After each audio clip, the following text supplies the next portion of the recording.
Now the Three Martini Lunch with Greg Corombos and Jim Garrity.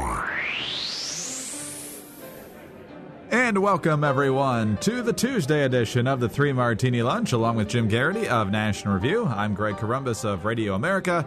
Good, bad, and crazy martinis for you today, as usual. We start with the good, and it comes as the latest evidence that the Democrats just don't have a very enthusiastic base right now for the midterm elections, and with only 3 weeks to go, there's not a lot of time for that to change. The latest evidence coming from today's Washington Times: labor unions, long a rich source of ground troops for National Democrats' Election Day victories, are less enthusiastic this year, according to some movement leaders who say they are more focused on state-level races and feel left behind by the party on key issues such as Obamacare. While public sector unions remain almost universally supportive of congressional Democrats, more traditional labor unions in key industries and key states express frustration with the party or say they haven't been given a reason to get as deeply involved in the midterm elections. AFL-CIO political director Michael Podhorzer says the prospect of a Republican-controlled Senate isn't as potent a motivating factor for voters as trying to draw a contrast between the parties. Terry O'Sullivan, general president for the Labor's International Union of North America, is very upset with the president because they're big backers of the Keystone Pipeline, as are other unions, Jim. So, I mean, if the ground forces are either unmotivated or much smaller in numbers, that's a big deal.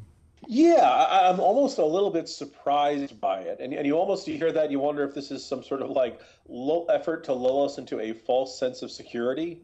Because from where they sit, with the exception of the Keystone Pipeline, Democrats are going to be warmer and fuzzier towards them than Republicans are. And that's because they've kind of been symbiotic, and in fact, some would argue that the modern Democratic Party is a wholly owned subsidiary of professional big labor. So the idea that that they're kind of meh on this election is kind of surprising. But the flip side of that is that if indeed they're recognizing that the green agenda of the Democrats is interfering with their desire for good-paying jobs and big projects like the Keystone Pipeline for their members, well then, guys, staying home may not be enough. At that point, maybe it's time to reevaluate a lot of your viewpoints. So it's pleasant news to see. I wouldn't count on it if I'm a Republican, but rather intriguing to see, the labor unions. Maybe what it is kind of a broad-based lethargy in recognizing that the last 2 years of the Obama presidency are going to be are not likely to be a sterling success and good times for anybody. I think you touched on something really important, though, Jim. I think there is a natural friction between two of the major wings of the Democratic Party, between the environmental movement, which obviously is not very favorable towards manufacturing, and organized labor, which obviously is. And which one's gotten more airtime and attention from this administration, certainly in the second term? It's pretty clear it's been the green agenda. We just saw a news story from the Pentagon where Chuck Hagel is out at some conference in Peru telling people they got to get on the climate change issue, never mind the fact that we're not having very much effect against ISIS or combating Ebola or anything else. So, yeah, we're about full of crises right now, Secretary. Yeah. All right. On to the bad martini. And speaking of Ebola, we just talked yesterday about how things were not looking good when all the precautions in the world didn't stop a nurse treating the Ebola patient in Dallas, didn't stop her from getting Ebola, and now she's under very close watch as well, in stable condition. We hope she pulls through. She's getting a transfusion from one of the doctors that survived Ebola. But now we've got, as Jim points out in the Morning Jolt, shifting language from the CDC. We have to rethink the way we address Ebola infection control because even a single infection is unacceptable. You say, this is from Thomas Frieden, the director of the CDC, did not detail precisely how the extensive government-issued safety protocols in place at many facilities might need to change or in what ways hospitals need to ramp up training for frontline doctors or nurses. So there's this kind of vague admission that what they said was not true, but they don't want to alarm people, and maybe they're not even sure what will stop transmission, Jim, but either way, it's not very encouraging. You don't want to unduly alarm people, but it certainly seems unnerving that, 9 days ago, this guy is saying we're going to stop it in its tracks. And then a couple of days later, well, we clearly had some sort of protocol breach, and we've got 70-some people at the hospital who are under observation who don't have it, but they're being observed because of exposure, because clearly somehow Ebola got from this patient who has passed away in Dallas to one of his nurses, and nobody really knows precisely how it got there. They're speculating about when she was taking off the suit, did some of it get on, It's just an unnerving tone. And then you kind of put out this, As I mentioned in the morning jolt today, Greg, that the good news is we're now doing advanced screening or more screening at 6 international airports. And great news, Greg, this will take care of 94% of the people coming from this region. That makes me feel about 94% confident, doesn't it? I mean, because what about that other 6%? It's 9 people a day. Oh, okay. That's 45 people a week. That's 180 people a month. And as we all see, we already know somebody came here, and that gentleman, Mr. Duncan from Dallas, came here with Ebola. It just kind of seems like this is not a terribly reassuring. Every time the goalposts move a little bit, it's also unsurprising that just poll came out shortly before we came on the air. Quite a few folks, I believe it's a solid majority, 67% of people overall, 60% of Democrats, 68% of independents, 76% of Republicans would support restricting entry to the United States from countries struggling with Ebola. And 91% want to see stricter screening procedures at U.S. airports. The public is not wavering in its assessment here. They're very clear. Stop these flights. And it doesn't appear the administration wants to consider this move. I don't know whether they keep insisting, well, you block flights coming out. It gets harder to get aid workers to get in. I suppose I understand that. But at the same time, I don't understand why we can't just charter flights and screen them everybody ourselves. It's just kind of a strange lack of response there. But this was right at the intersection of our bad Martini and our crazy Martini, Greg. Because quarantines are really important, right, Greg? That's what we hear. Really important. We hear this from people like, say, NBC's chief medical correspondent Nancy Snyderman.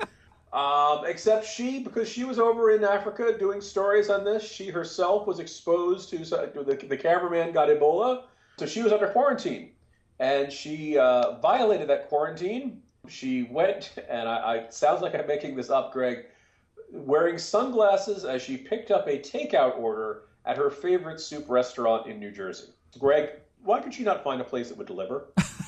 I don't know. Was it that unthinkable? Leave the food on the stoop. I'll get it out in a little while. Just weird, And she says, well, as a health professional, I know that I have no symptoms and pose no risk to the public. The CDC doesn't agree, So anyway, if we all die in a terrible apocalypse, maybe it's Dr. Nancy Snyder's fault. It could be. Came up in a Senate debate last night in Virginia, too. Mark Warner and Ed Gillespie, and you put that in the jolt. And it's interesting. You get that typical Mark Warner language of where you think he's making a really forceful statement saying it may be time to consider restrictions on flights from West Africa. Yeah. Ed Gillespie saying no. That time. That was like a couple of days ago. Okay, now it's do something. And Gillespie's language was much, much stronger on that. So anyway, on to from 2014 to 2016. And Hillary Clinton, one of the issues that she, of course, had to deal with when her book came out earlier this year was the fact that she was dead broke. And then it found out she was making huge speaking fees. And it turns out that hasn't stopped. Only Hillary Clinton can take, this is Jim from the campaign spot today, only Hillary Clinton can take a $225,000 speaking fee from a public university and then in the speech lament how high the cost of higher education is. Higher education shouldn't be a privilege for those able to afford it, she said. Jim, for some reason it seems like it's always UNLV that's involved in this whole thing with her. They must really, really like her, but apparently tone deafness doesn't go away just because the book's not on the shelf anymore. I'm just kind of observing, she's got herself in an embarrassing situation. A lot of us kind of scoff at these giant speaking fees she gets to begin with. To get them from a university and then a public university, like there was a trouble with, there was a university up in Connecticut, and their attitude was, well, this was a private grant that was designed just to bring speakers to campus, and that's what we used it for. But if you're going to do it from a public university, which, oh, by the way, just announced tuition hikes, it's going to look pretty badly for you. So there's one or two things you could do. You could address it head on, and Hillary could talk about how unfortunate it is. She could, say, I don't want the fee. Here's where I think we should do. Instead, she kind of laments how high and expensive tuition is without ever acknowledging that, oh, by the way, and I'm taking $225,000 from this university that, I think it's very tough to argue that she needs. So, the fact that she doesn't sense any connection between the high cost of tuition and her taking this six-figure fee, pretty useful indicator of how disconnected she is and how there are special rules for her. And she, who has in the past denounced the greed of rich people, seems no problem taking this kind of money from a public university. Jim, it was an excellent post on Campaign Spot, and I encourage folks to take a look at it. However, don't do it if you've just eaten, because there is a picture at the end of it featuring Hillary Clinton and Harry Reid in Siegfried and Roy gear. And seeing Harry Reid in the jumpsuit with the shirt open, a little bit unappetizing, to say the least. I'm going to take a slight disagree because I think that was done by America Rising, the opposition research group. And I got to tell you, Greg, I think it's a little unfair because Siegfried and Roy, they put on a show for the money you pay. I mean, white tigers and all that kind of stuff. Hillary, Harry Reid, what do they give you? Maybe an earmark?